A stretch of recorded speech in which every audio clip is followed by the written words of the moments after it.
हमारे जैसे लोगों को इतनी तकलीफ, इमेजिन करें बेचारे गरीबों के ऊपर क्या गुजरती है। तो सोचे कि किसी घर पे बीमारी होती है, वो पहले से ही सबसिस्टेंस मुश्किल से अपना, और आजकल के ज़माने में तो मैं सोच भी नहीं सकता, जो बिजली का बिल दे, बच्चों के स्कूल फीस दे, क्या करे। और एक बीमारी होती है, सारी एविडेंस शो करती है कि एक ऐसी बीमारी आती है, सबसे ज़्यादा जो लोग गुर्बत की लकीर से नीचे जाते हैं वो एक घर में बीमारी आ जाती है, उसमें सारा घर बार अपना पैसा पूसा खर्च करके मकरूज हो जाता है।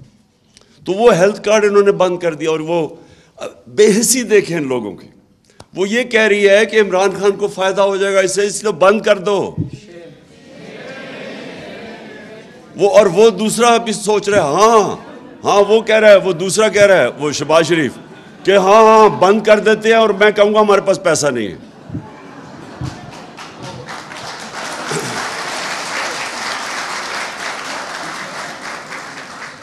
अच्छा जी, दूसरी चीज